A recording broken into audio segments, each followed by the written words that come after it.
राधा वल्लभ श्री हरिवंश राधा वल्लभ श्री हरिवंश सत्प्रेम सिंधु मकरंद रसोगधारा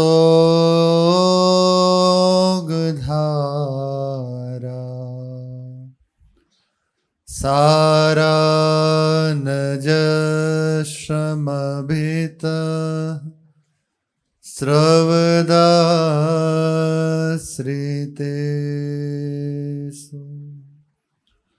श्री राधिके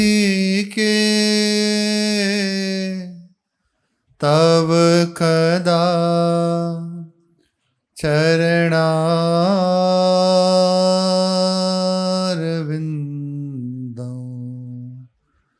गोविंद जीवन धनं शिरसा वहामि गोविंद जीवन धनं शिरसा वहामि। श्री राधा वल्लभ लाल की जय। जैसे जैसे उपासक की उपासना सुदृढ़ होती जाती है, हृदय अपने इष्ट आराध्य श्री श्यामा श्याम इनके चरणों में पूर्ण आश्रित होता जाता है। साधन परिपक्व होने लगता है, उसके हृदय की दशा बदलती है। उसके हृदय में एक अद्भुत वृत्ति जागृत होती है। चमत्कार होना, सिद्धियां आ जाना, ये सबसे परे बात है। सिद्धियों का हो जाना, खूब चमत्कार आ जाना, या कुछ बहुत मान प्रतिष्ठा हो रही है, बहुत धन वैभव है, ये भगवत कृपा का स्वरूप नहीं है। भगवत कृपा जब उतरती है, भगवान का जब अनुग्रह होता है, भगवान के प्रेमी जन जब रीझ जाते हैं, तो हृदय की दशा बदलती है।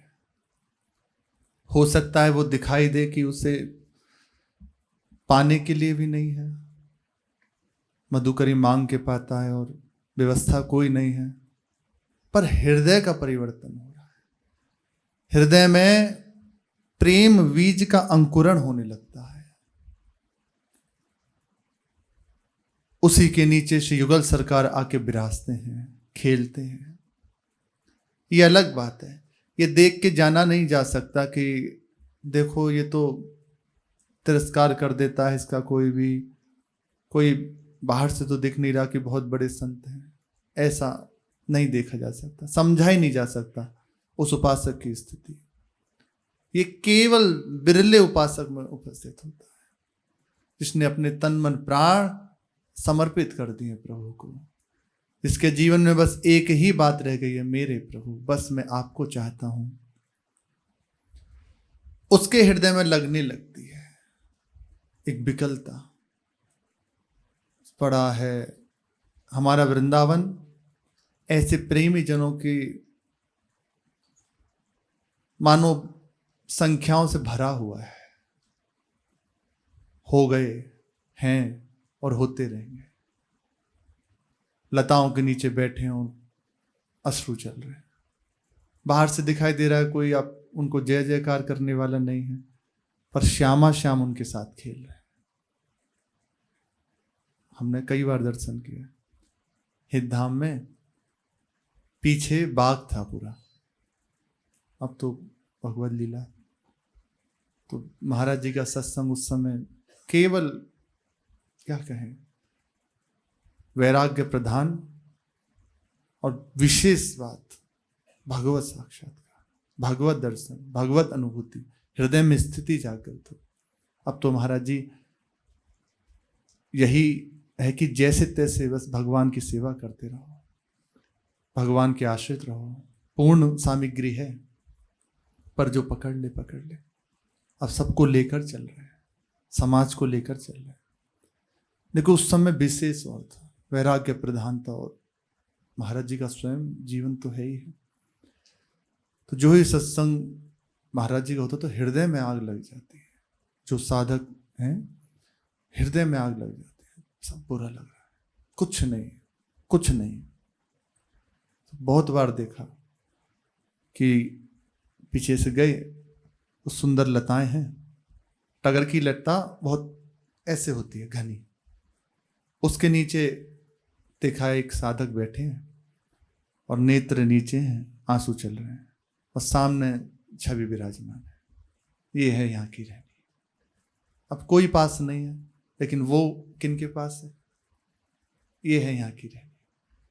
देखे कितनी बार कि लताओं के नीचे पुष्प बिछे हुए हैं और उन्हीं में बस ऐसे देख रहे हैं, भावना कर रहे हैं, कपोल पे उंगली रखी है, बस डूबे हुए हैं, थोड़ी थोड़ी देर में आंसू बह रहे हैं। ये हमारे वृंदावन की रहनी है।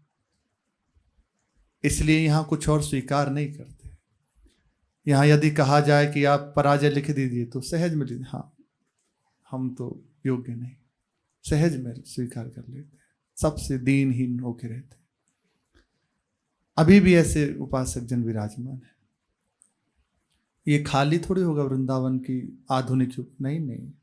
हाँ, हमारे नेत्रों के सामने पर्दा आ जाएगा, हम सहज रूप से दर्शन नहीं कर सकते। जैसे पहले अभी कुछ ही समय पूर्व पंडित रामकृष्ण बाबा, मानो भीड़ थी, ऐसे दर्शन कर लो।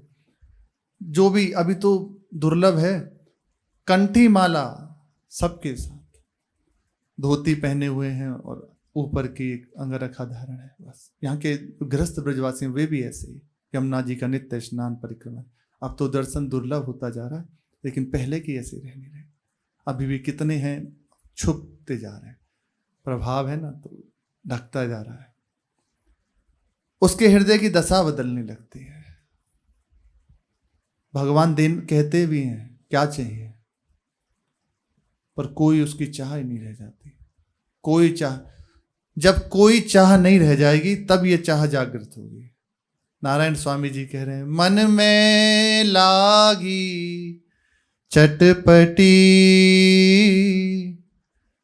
कब निरखूं घनश्याम, नारायण भूल्यो सभी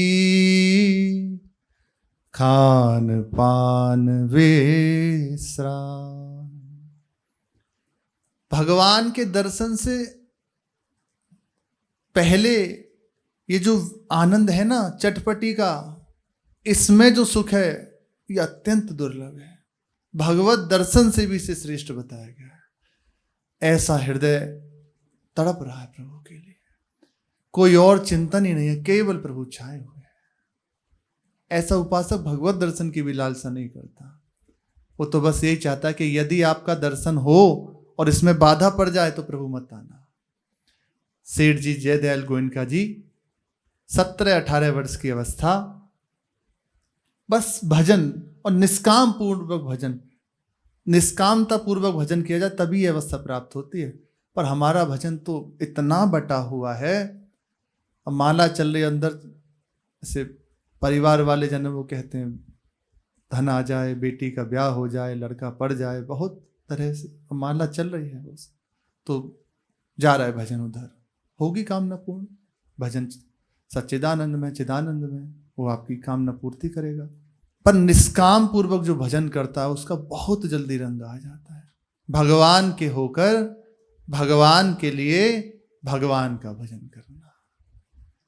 क्यों भजन कर रहे हो? प्रभु की प्रसन्नता के लिए, प्रभु की कृपा से, प्रभु का हूं बस। इतनी बात जिस उपासक के जीवन में आ जाती है, उसकी बात बड़ी आनंदमयी हो जाती है, बड़ा रहस्य उसके सामने प्रकट होने लगता है, चटपटी लग जाए। और ये चटपटी लगती ही है निष्काम भाव से भजन करने में। जितना आप निष्काम, किसी ने पूछा कि कितना समय लगेगा कि रूप का प्रकाश होने में, आपकी जितनी विकलता है, कैसे भगवत दर्शन होगा, कितनी जल्दी होगा या कितना समय लगेगा, आपकी जितनी। आज अभी इतने विकल हो जाओ कि जी नहीं सकते, बस इसी समय प्रभु आ जाएंगे। रुरुदुस है ना, गोपी जनों के लिए इतनी विकल हो गई कि प्राण छूट जाएंगे, बस प्रभु को रहा नहीं गया, तत्काल प्रकट हो गए। जितनी विकलता आपके हृदय में होती जाएगी, उतना उतना प्रभु नजदीक आते चले जाएंगे। निष्कामता पूर्वक श्री सेठ जी ने, जयदयाल गोयनका जी ने भजन किया। 17-18 वर्ष की अवस्था, ज्यादा थोड़ी है कोई, पर भजन में इतनी एकाग्रता, इतनी तन्मयता, स्वयं प्रभु प्रकट हो गए। कहा मैं बहुत प्रसन्न हूं। अब बड़ी गंभीर बात है, सेठ जी ने कहा प्रणाम है आपको, बड़ी कृपा करी, लेकिन मैंने तो आपको बुलाया ही नहीं। यह है निष्काम वृत्ति, प्रभु से भी कुछ नहीं चाहिए, मैंने तो आपको बुलाया नहीं, फिर ये अनुग्रह कैसे? तेरी निष्कामता पर रीच कराया। भगवान कह रहे मांग ले क्या चाहिए, प्रभु दोबारा मत आना। यह है महापुरुषों की अवस्था, प्रभु दोबारा मत आना। क्यों? आप आएंगे तो भजन में विक्षेप होगा। अब कैसे पचेगी ये बात, कैसे उतरेगी बात?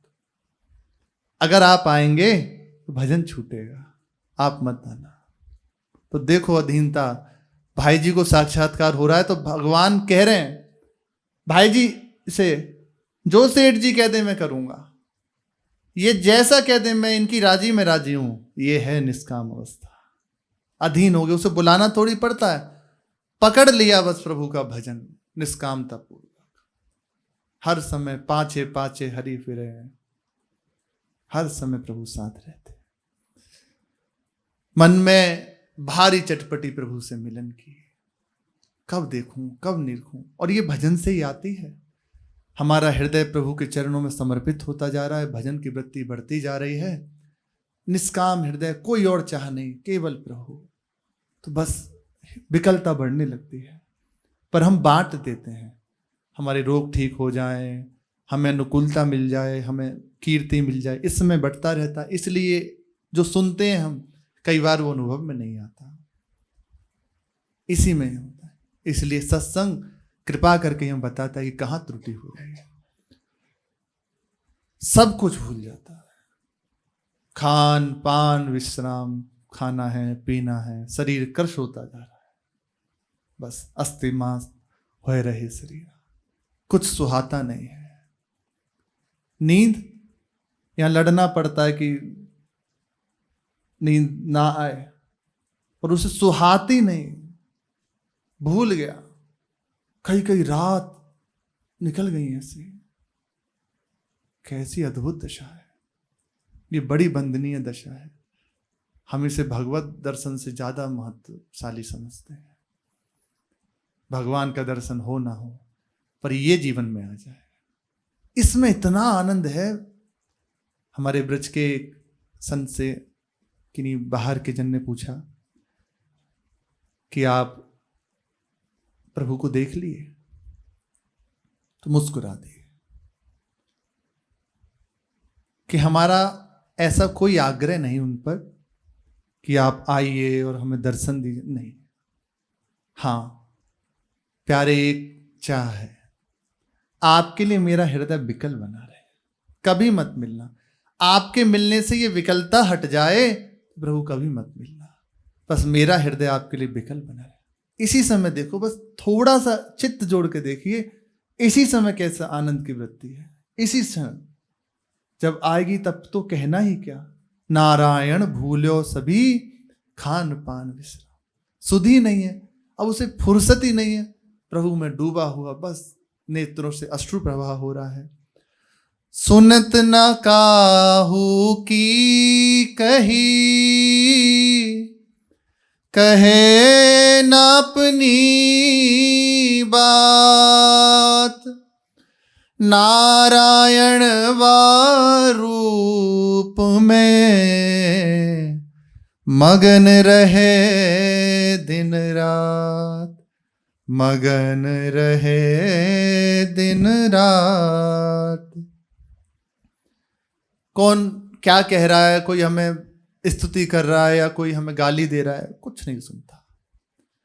यहां तक कि शास्त्र क्या कह रहे हैं, क्या करना चाहिए क्या नहीं करना चाहिए, इस पे भी कोई ध्यान नहीं, और ना ही अपने कोई बात रखता कि नहीं ऐसा होना चाहिए, कुछ कोई प्रमाण रखता नहीं।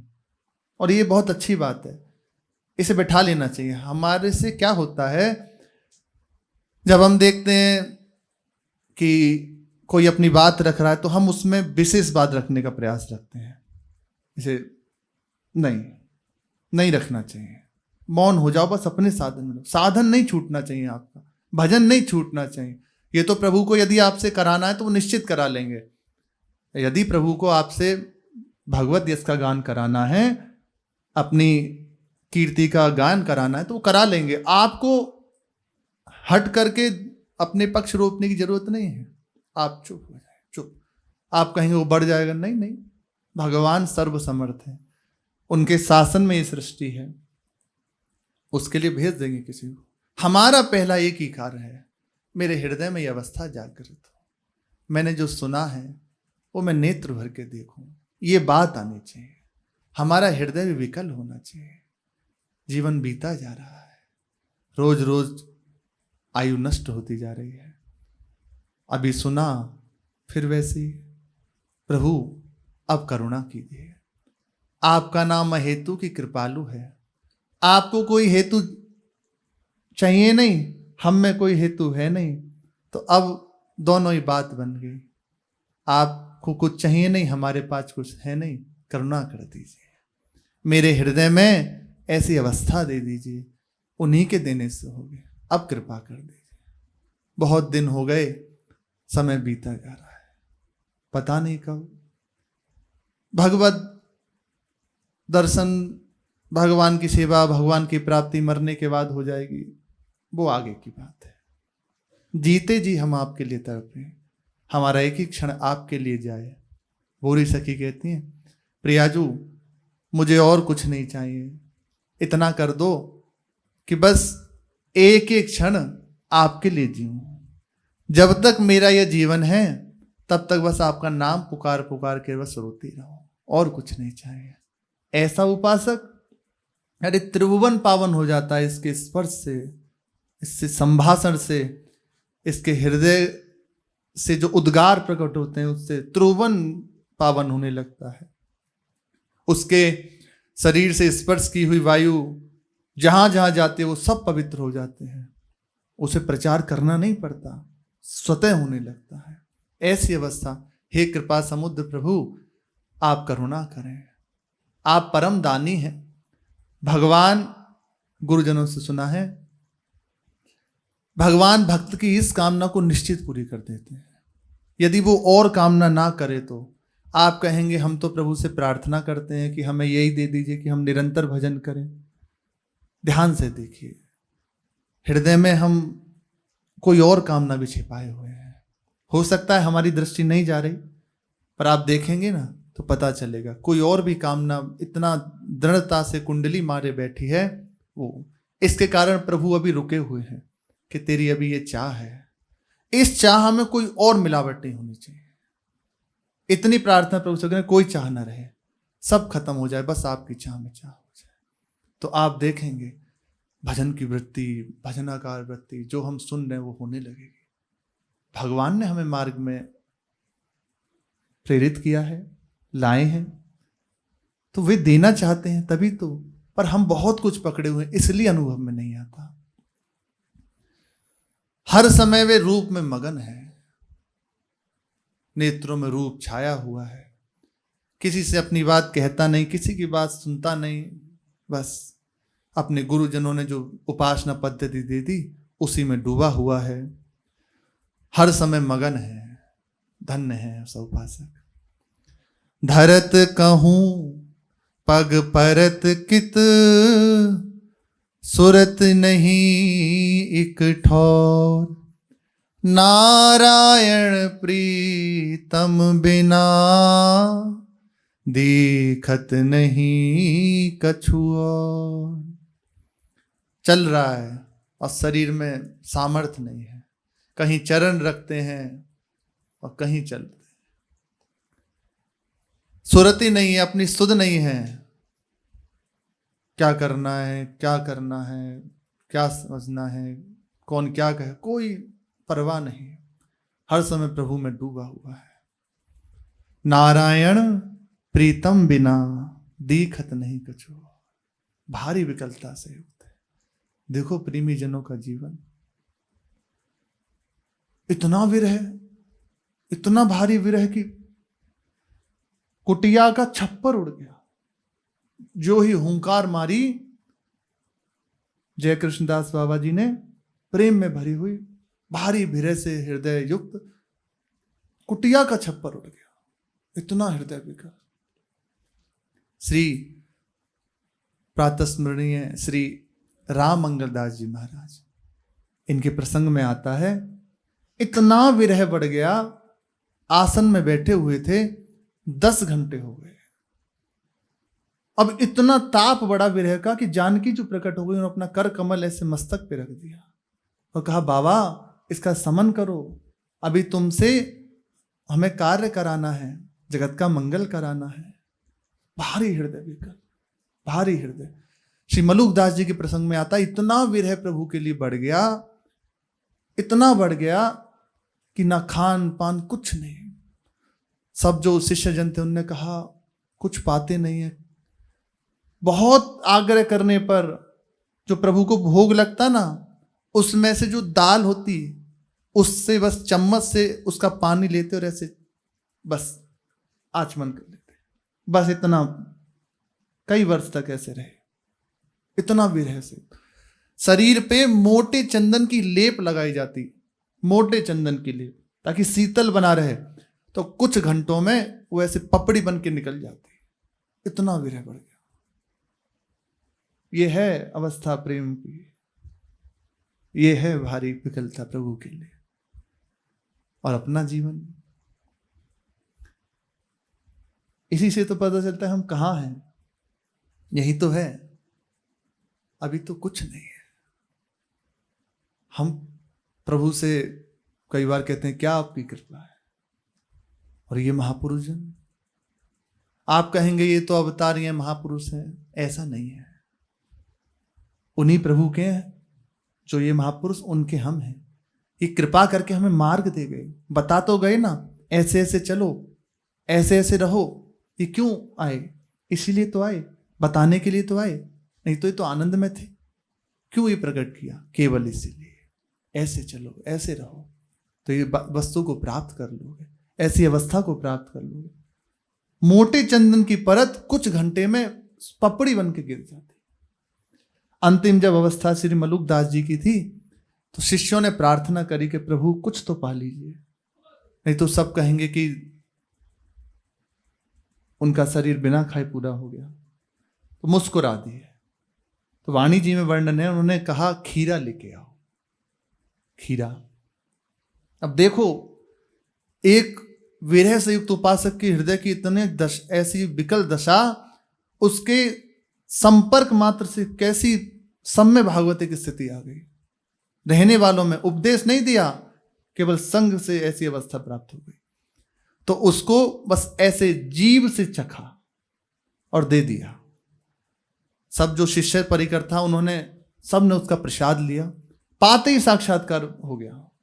जो ही उस प्रसाद को पाया, समस्त शिष्य परिकर को तत्काल भगवत साक्षात्कार हो गया। ऐसे प्रेम में डूब गया, इतनी विकलता। और फिर शरीर शांत हुआ भगवान की सेवा में। ऐसे महापुरुष, ये है प्रीतम बिना दीखत नहीं कछु। प्रातःकाल श्री महाराज जी कह रहे थे, तुम्हें कैसे बताएं, कुछ नहीं सुहाता, सब बुरा लगता है। अब आप कहेंगे दर्शन नहीं हुआ, हर समय साथ हैं। यही तो है इस प्रेम की अद्भुत बात, मिले ही रहत मनो कबहु मिले ना। यही तो अद्भुत एक यहाँ की पहेली है। अपार आनंद में यहाँ अश्रु प्रवाह होता है, कुछ नहीं सुहाना, ना खाना ना पीना।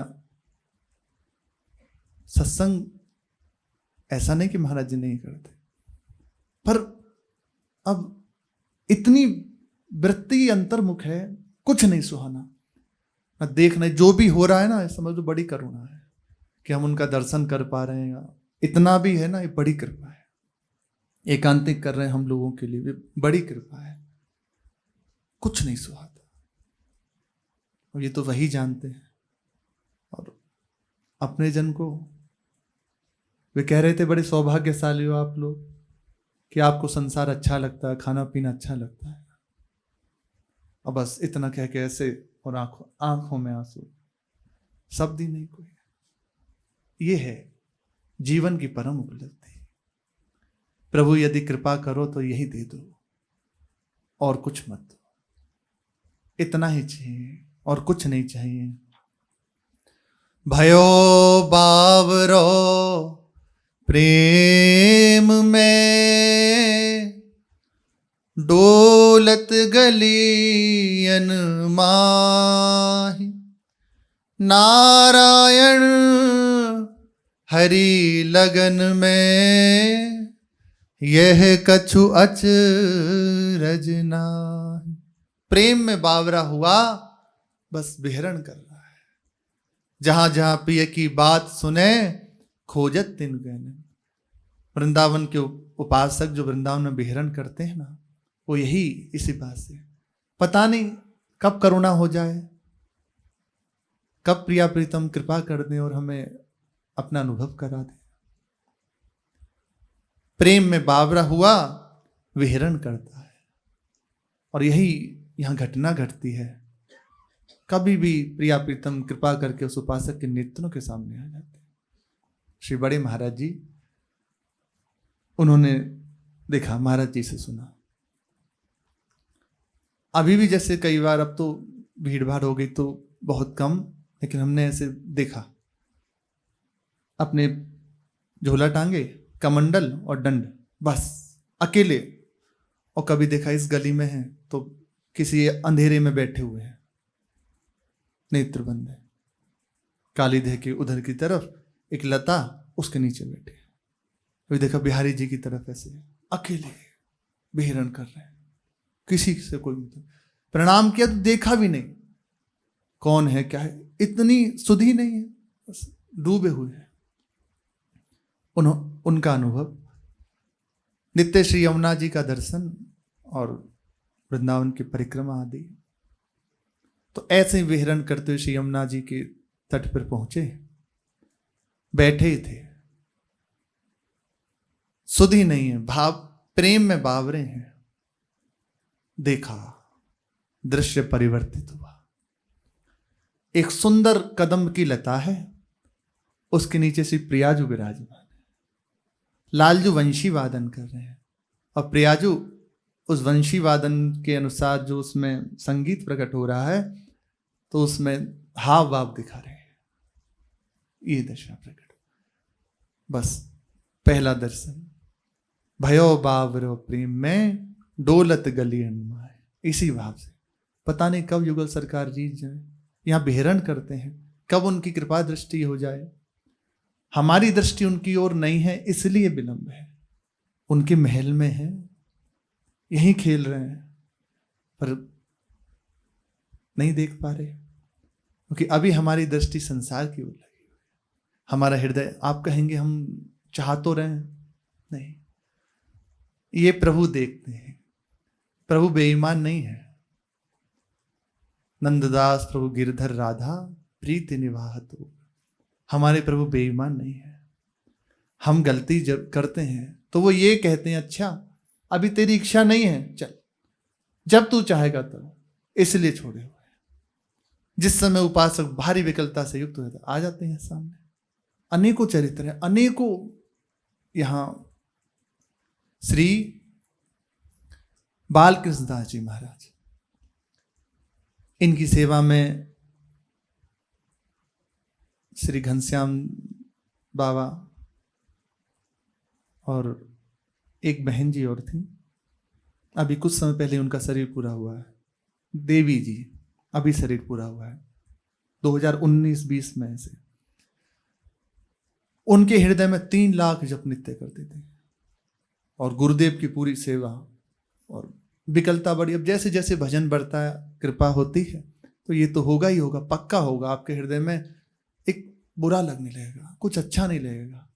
पर भाग्यशाली उपासक हैं जो इसको सह जाते हैं। पर जहां ये होती है ना, ये उपरामता आती है, विकलता बढ़ती है, हम इसे नष्ट कर देते हैं। इसमें हम कोई ना कोई मिलावट कर देते हैं। सच्ची में ये होती है, प्रत्येक उपासक के जीवन में होती है, पर इसमें कोई ना कोई हम मिलावट कर देते हैं। कुछ ना कुछ हम इसमें और आश्रय दे देते हैं, मनोरंजन करने लग जाते हैं। बस वहीं ये स्रोत हट जाता है। फिर जो वृत्ति थी फिर अनुभव में नहीं आती। इसीलिए भगवान बचाएं, इस समय सबसे ज्यादा मोबाइल, ये क्योंकि सबसे ज्यादा, मान लो आप बिल्कुल अलग हैं, किसी से नहीं मिलते, तो फोन है, उसमें चित्त लगा हुआ है, पूरा वृत्ति वो घसीट लेता है। तो कहाँ हृदय, मानो नाम जप करते हुए रोना आएगा। अब उसमें तो चल ही रही है प्रोग्राम। अगर साधना करनी है तो बस इससे बच जाए। सत्संग की आड़ में भी ये कहीं ले जाता है, सत्संग की आड़ में भी ले जाता है। सत्संग सुनेंगे इसलिए रखा हो, नहीं नहीं, ये आज आपको ये दिखा रहा है, फिर कहीं और ले जाए। बहुत बहुत इस समय का समझ लो, निंदा नहीं कर रहे, हम तो सावधानी की बात कह रहे हैं। बहुत फायदे भी हैं, पर जिनका लक्ष्य केवल भगवान का दर्शन है, केवल भगवान की प्राप्ति, उनके लिए घातक है। उनके लिए तो इससे एकदम जैसे सर्प से बचता ना, ऐसे बच जाए। अच्छे अच्छे उपासक चपेट में आ जाते हैं। कहाँ साधन की वृत्ति, कहाँ वो एक भगवतिक वृत्ति, सब लोप हो गई। बहुत सहज इस समय माया देवी का ये स्वरूप है। कहीं जाने की जरूरत नहीं, अपनी कुटिया बंद और उसी में घंटों पड़े हैं। तो यदि आपको साधन करना है तो इससे बचें, बिल्कुल इसे छोड़ दीजिए, बिल्कुल छोड़ दीजिए। आप कहेंगे हम श्रवण करते हैं, वो आप निश्चित मानिए, आप एकाग्रता पूर्वक नाम का जप करें, उचित आहार विहार करें, खान पान विश्राम, आप थोड़ी देर प्राणायाम और व्यायाम कीजिए। आप देखेंगे आपके चित्त की एकाग्र वृत्ति होती जा रही है। आप जो सुनेंगे, जो पढ़ेंगे, आपको कंठस्थ होने लगेगा, आपकी इस मेघा प्रबल होने लगेगी। बहुत जल्दी आपको जो चीज जैसे याद करने परेशान, याद होने लगेगी। श्री रामेश्वर दास रामायणी जी वृद्धावस्था में, भक्तमाल जी की उन्होंने टीका की है, 4 खंड की जो भक्तमाल है, वृद्धावस्था, बहुत अच्छे महापुरुष। व्याकरण बहुत कठिन सब्जेक्ट है, संस्कृत से वृद्धावस्था में पढ़ा और 1-2 बार देखने में कंठस्थ हो जाता उन्हें। तो उन्हें लघु सिद्धांत नहीं पढ़ाया गया, सीधा जो मुख्य था वो पढ़ाना शुरू किया। कैसे ऐसी मेघा, बस अन्य कोई बात नहीं। पवित्र जीवन, जितना आपका आहार विहार पवित्र होगा ना, जितना आपका जीवन संयम में होगा ना, उतना आप देखेंगे आपकी मेघा प्रबल होती जाएगी। और जितना आप बाहरी वस्तुओं का आश्रय लेंगे, मेघा शक्ति खत्म होने लगेगी। और हमारे मार्ग में जितनी आपकी मेघा प्रबल है, उतना ज्यादा आपको सहयोग, हम स्मरण क्यों नहीं कर पाते, मेघा शक्ति क्षीण हो रही है। इसके लिए अब तक जो हुआ, अपने आहार विहार को संयम में कर लें। अपनी जो भी आपकी दिनचर्या, खान पान विश्राम, बहुत संयम से, ज्यादा ना खाएं, उचित खाएं। पेट तने ना, केवल इतना कि जितना भूख शांत हो जाए। 2 बार खा लीजिए, इसीलिए रखा गया। हम क्या करते हैं, एक और चीज है, प्रसाद को कभी निगलना नहीं चाहिए, चबा के पाओ, उसका रस बनता है। जितना चबा के पाओगे ना, वो उतना ज्यादा है, और आप देखोगे आपको क्षुधा पूर्ति हो जाएगी। और निगलोगे तो ज्यादा भी पालोगे और वो लाभ देगा नहीं, पेट भी खराब करता है। तो इसका संयम कर ले। आहार संभल गया तो आपकी निद्रा आदि संभलने लगेगी।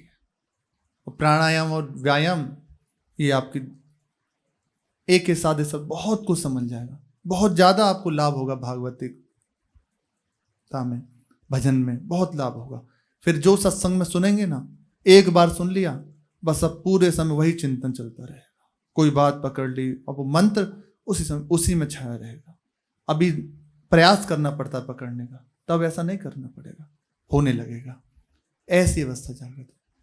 हम बाबा से कहे कि सत्संग के लिए ले लें, तो कि नहीं नहीं नहीं।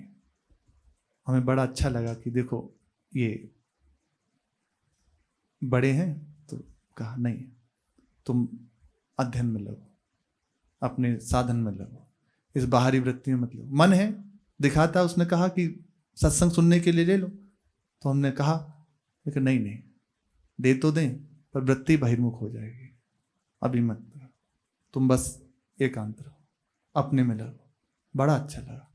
अब देखो ये यही सब तो है, घेरे का यही प्रभाव है।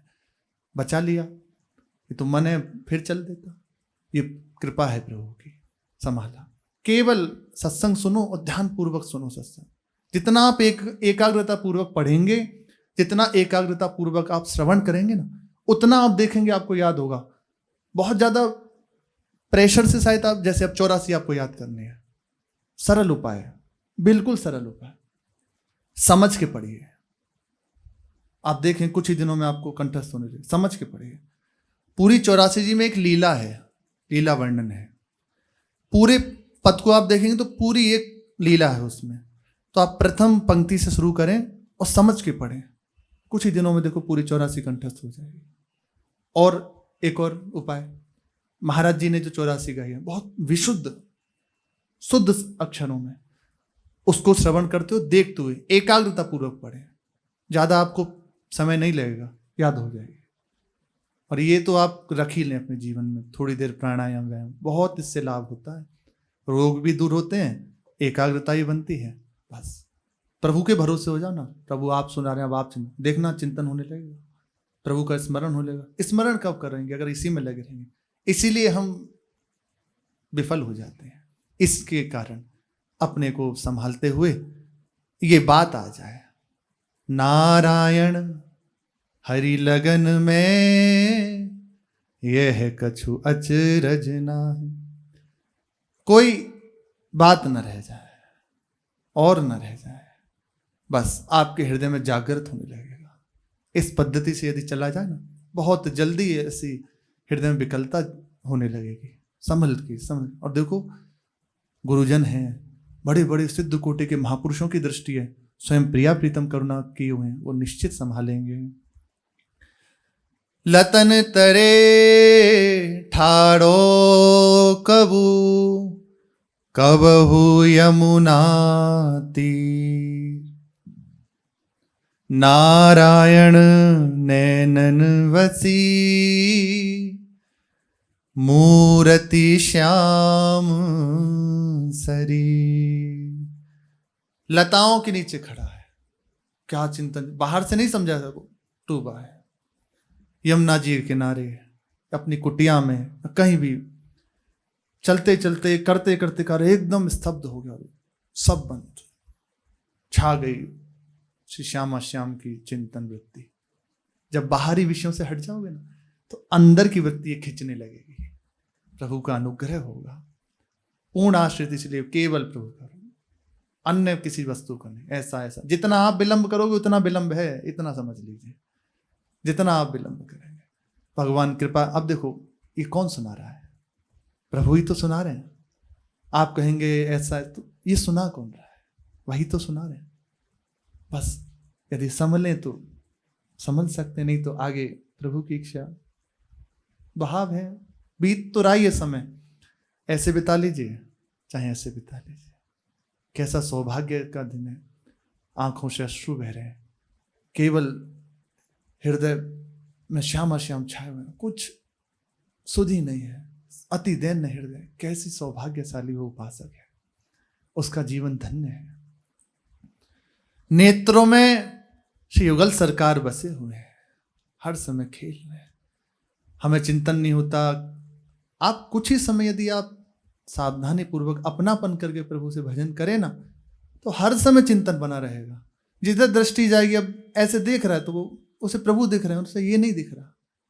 दिखाई दे रहा सामने से प्रिया जो अभिसार करते हुए पधार रहे हैं, और हृदय इतने में हृदय विकल होगा। चिंतन की कह रहे हैं, तो साक्षात्कार हो तब की तो कहना ही क्या, चिंतन में ऐसी सामर्थ्य है।